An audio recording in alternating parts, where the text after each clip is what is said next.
안녕하세요. 오늘 발표할 논문은 MMIM이라는 논문입니다. 이 논문은 멀티모달 감정 분석에서 텍스트, 음성, 영상의 정보를 단순히 합치는 것이 아니라 각 모달리티가 가지고 있는 중요한 정보를 최대한 잃지 않고 융합하는 방법을 제안합니다. 그 과정에서 핵심적으로 사용되는 개념이 바로 상호 정보량을 나타내는 Mutual Information입니다. 발표는 먼저 논문의 연구 배경과 핵심 아이디어를 설명하고 이후 MMIM의 구조와 학습 방법을 살펴보도록 하겠습니다. 그 다음 사용된 데이터셋과 실험 결과를 확인하고 마지막으로 논문의 핵심 기여를 정리하도록 하겠습니다. 먼저 왜 멀티모달 감정 분석이 필요한지부터 보겠습니다. 사람의 감정은 하나의 정보만 보고 정확하게 판단하기 어렵습니다. 예를 들어 누군가가 말로는 괜찮아요 라고 얘기하더라도 목소리가 떨리고 표정이 어둡다면 실제로는 괜찮지 않을 가능성이 높습니다. 따라서 텍스트뿐 아니라 말의 내용, 목소리, 표정과 같은 여러 정보를 함께 활용해야 실제 감정을 더 정확하게 판단할 수 있습니다. 하지만 여기서 문제가 하나 발생합니다. 기존의 멀티모달 연구들은 주로 최종 감정 예측 성능을 높이는 데 집중했습니다. 여러 특징을 합치고 손실함수를 통해 학습시키는 방식인데, 이렇게 단순히 특징을 융합하다 보면 각 모달리티가 가지고 있던 중요한 정보가 중간 과정에서 사라질 수 있습니다. 그래서 MMIM은 조금 다른 관점으로 접근합니다. 단순히 잘 합치는 것이 아니라 텍스트, 음성, 영상 사이에 공유되는 중요한 정보를 최대한 보존하면서 융합하자는 것이 핵심 아이디어입니다. 그러면 이제 상호 정보량이 무엇인지 간단히 살펴보도록 하겠습니다. 상호 정보량은 쉽게 말하면 두 변수 사이에 얼마나 많은 정보가 공유되고 있는지를 나타내는 값입니다. 예를 들어 x와 y가 서로 완전히 관계가 없다면 x를 알고 있어도 y에 대해서 알 수 있는 것이 없습니다. 그래서 값도 당연히 0이 되겠죠. 반대로 x를 알았을 때 y에 대해서 많은 것을 알 수 있다면 두 변수 사이의 상호 정보량이 크다고 볼 수 있습니다. 이 논문에서는 이 개념을 멀티모달에 적용합니다. 즉, 텍스트와 음성 사이에 공유되는 감정 정보가 얼마나 많은지, 텍스트와 영상 사이에는 얼마나 많은 정보가 공유되는지를 측정하고 이 상호 정보량을 크게 만들도록 모델을 학습시킵니다. 그런데 여기서 문제가 하나 있습니다. 실제 딥러닝 모델에서 텍스트, 음성, 영상은 굉장히 높은 차원의 벡터로 표현됩니다. 따라서 이들의 실제 확률 분포를 정확하게 알기 어렵고 상호 정보량을 수식 그대로 직접 계산하는 것은 현실적으로 불가능에 가깝습니다. 그래서 MMI에서는 상호 정보량을 계산하기 위해 크게 세 가지 방법을 사용합니다. 첫 번째는 모달리티 사이의 MI를 계산하기 위해 변분 하한을 사용하는 것입니다. 여기서 말하는 MI는 상호 정보량을 의미합니다. 두 번째는 변분 하한 계산에 필요한 엔트로피를 GMM과 히스토리 메모리를 이용해 추정하는 것입니다. 마지막으로 여러 모달리티가 합쳐진 융합 표현과 각 모달리티 사이의 관계는 CPC라는 기법을 이용해서 학습을 하는데, 이건 뒤에서 하나씩 설명드리도록 하겠습니다. 먼저 각각의 입력 데이터를 모델이 처리할 수 있는 형태로 변환해야 합니다. 텍스트는 버트를 사용해서 특징을 추출합니다. 반면 영상과 음성은 시간에 따라 정보가 연속적으로 들어오기 때문에 단방향 LSTM을 사용합니다.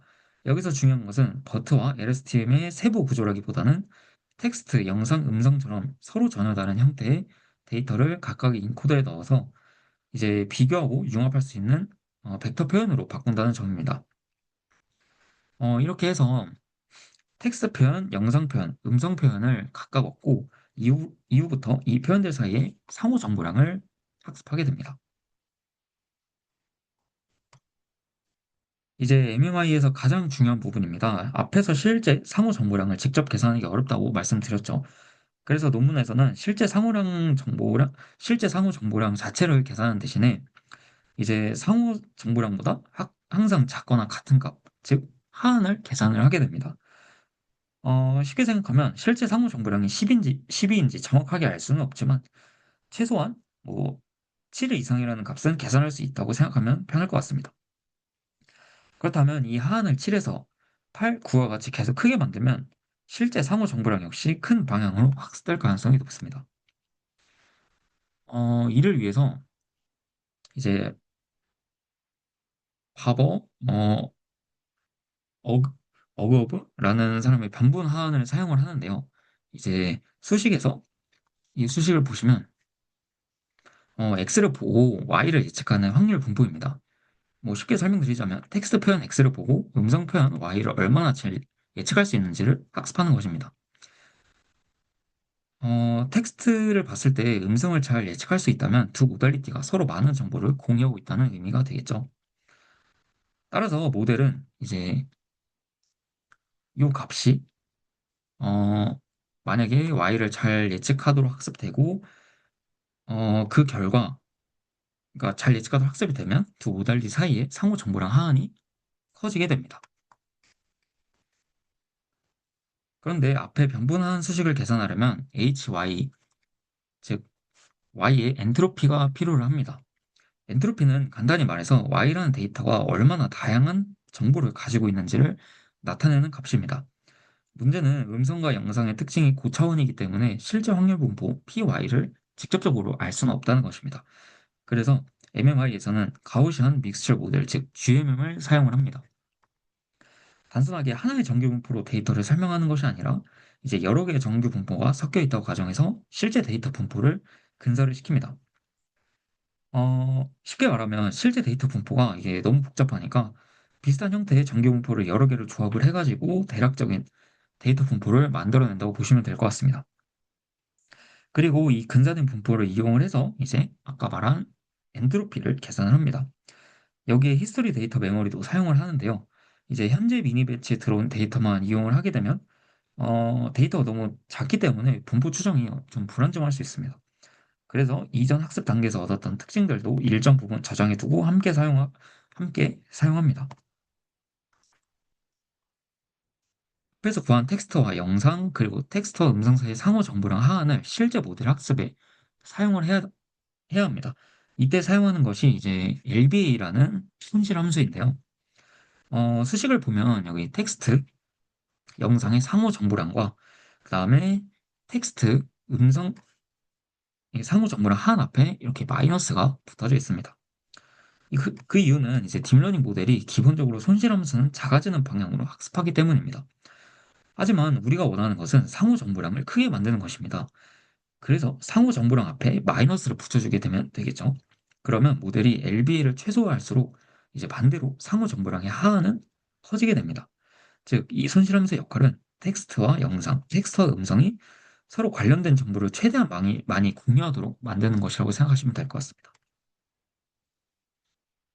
지금까지는 개별 모달리티끼리 이제 관계를 학습을 했습니다. 하지만 최종적으로는 텍스트, 음성, 영상을 하나로 합친 통합 표현 Z를 만들어야 합니다. 이때 또 하나 중요한 문제가 있습니다. 세 가지 정보를 합치는 과정에서 이제 서두에서 설명드렸다시피 특정 모달리티의 정보가 사라질 수 있습니다. 그래서 MMIM은 통합 표현 Z와 각 개별 모달리티 사이에서도 상호 정보량을 크게 만들려고 합니다. 이를 위해서 이제 NC라는 방식의 손실함수를 사용을 하는데요. 핵심 아이디어는 이제 굉장히 단순합니다. 통합표현 Z와 같은 이제 샘플에서 나온 모달리티 표현은 가까워지게 하고 다른 샘플에서 나온 표현은 멀어지게 만드는 것입니다. 예를 들어 1번 사람의 텍스트, 음성, 영상을 합쳐서 Z를 만들었다면 이 Z는 1번 사람의 음성 표현과는 가까워야 하고 이제 2번 사람의 음성 표현과는 정확히 구별이 돼야 되겠죠. 즉 포지티브 샘플에는 가깝게 하고 네거티브 샘플에는 멀리 만드는 대조학습 방식이라고 보시면 될 것 같습니다. 다음으로는 이 NC 손실을 텍스트, 음성, 영상에 각각 적용한 것이 CPC 로스라는 것입니다. 수식을 보면 이제 Z와 그다음에 영상, Z와 영상, Z와 이제 음성, Z와 텍스트 사이에 NC 손실을 이렇게 각각 모두 더하게 됩니다. 즉, 통합표현 Z가 동일한 샘플에서 나온 영상 V, 음성 A, 텍스트 T와 모두 높은 관련성을 가지도록 학습합니다.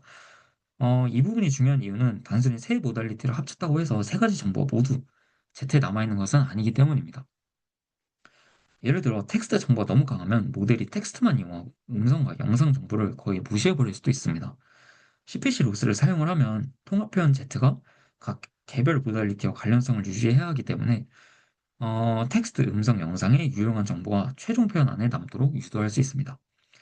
정리하면 앞에 LBA는 모달리티와 모달리티 사이의 관계를 강화하고 이제 CPC 같은 경우에는 각 모달리티와 최종 융합 표현 사이의 관계를 강화한다고 볼 수 있겠습니다.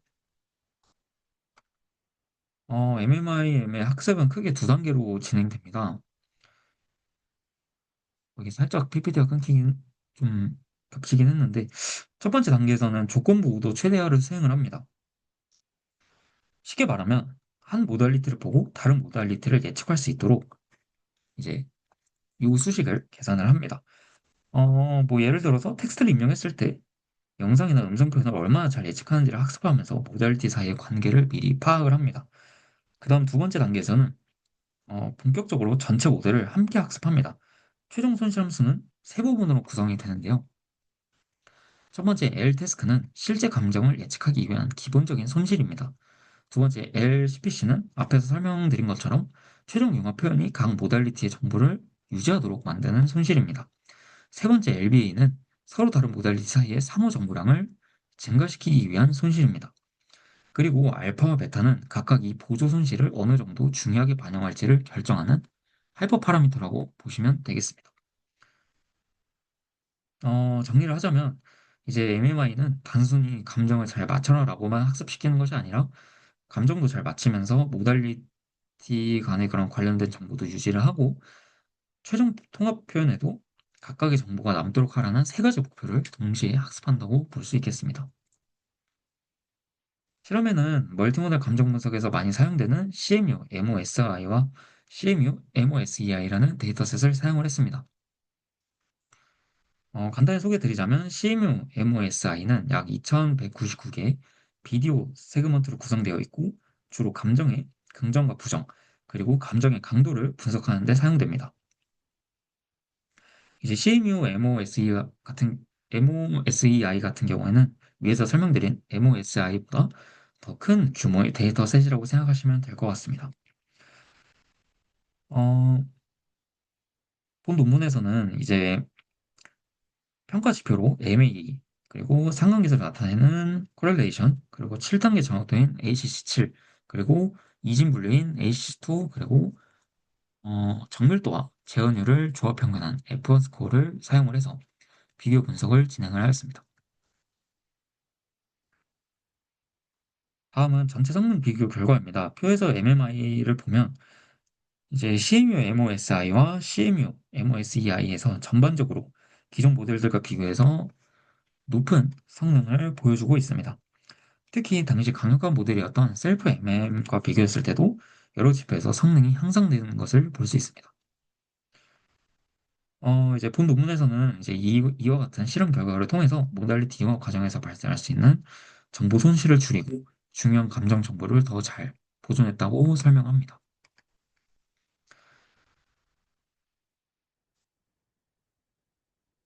다음은 이제 어빌레이션 스터디인데요. 요거 같은 경우에는 모델의 특정 구성 요소를 하나씩 제거해 보면서 어떤 요소가 실제 성능 향상에 기여했는지 확인하는 실험입니다.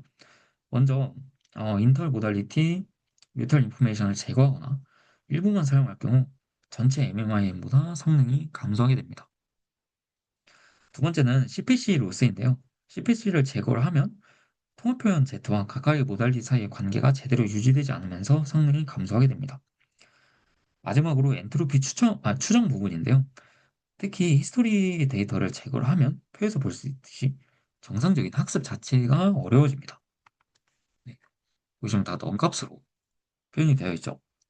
그리고 이제 GMM을 제거를 했을 때도 역시 성능이 감소합니다. 따라서 GMM과 히스토리 메모리 역시 상호 정보량을 안정적으로 추정하기 위해 중요한 구성 요소라고 볼 수 있겠습니다. 이 그래프는 학습이 진행되면서 각 손실함수가 어떻게 변하는지를 보여줍니다. 먼저 학습 초반에는 새 손실이 전반적으로 감소하면서 모델이 정상적으로 학습됩니다. 특히 감정 예측 손실인 L태스크와 CPC 손실은 학습이 진행될수록 비교적 안정적으로 감소합니다. 하지만 파란색으로 표시된 이 LBA는 조금 다른 모습을 보이는데요. 초반에는 감소하지만 일정 시점 이후에는 갑자기 증가하는 모습을 보입니다. 그래프에서 표시된 베스트 에포크라는 이 시점 기준으로 이제 이런 현상이 나타나는 것이라고 확인할 수 있겠는데요. 이는 상호 정보량 추정 자체가 완벽하게 안정적인 과정은 아니라는 것을 보여줍니다. 즉, 학습을 무조건 오래 한다고 성능이 좋아지는 것이 아니라, 어, 너무 오래 학습하면 상호 정보량을 증가시키려는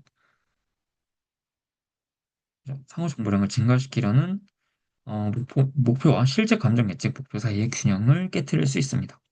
따라서 적절한 시점에서 학습을 종료하는 것이 중요합니다. 이제 마지막으로 논문의 핵심 내용을 정리하도록 하겠습니다. MMI의 가장 중요한 아이디어는 멀티모달 정보를 단순히 합치는 것이 아니라 융합 과정에서도 중요한 정보를 최대한 보존하자는 것입니다. 이를 위해 첫 번째로 텍스트와 음성, 텍스트와 영상 사이의 상호 정보량을 증가시켜서 서로 다른 모달리티가 가지고 있는 공통적인 감정 정보를 학습합니다. 두 번째로 CPC 로스를 사용을 해서 최종 통합표현 Z 안에서도 텍스트, 음성, 영상의 정보가 충분히 남아있도록 합니다. 그리고 실제 상호 정보량은 직접 계산하기 어렵기 때문에 한 7페이지, 그러니까 초반부에서 설명드린 견본 하한을 이용을 하고 필요한 엔트로피는 GMM과 히스토리 메모리를 이용을 해서 근사를 시킵니다. 결과적으로 MMI는 모달리티 사이의 관계를 강화하는 것과 융합 이후 정보를 보존하는 것을 동시에 고려했다는 점에서 의의가 있다고 볼 수 있겠습니다. 네. 이상으로 MMI 논문 발표를 마치도록 하겠습니다. 감사합니다.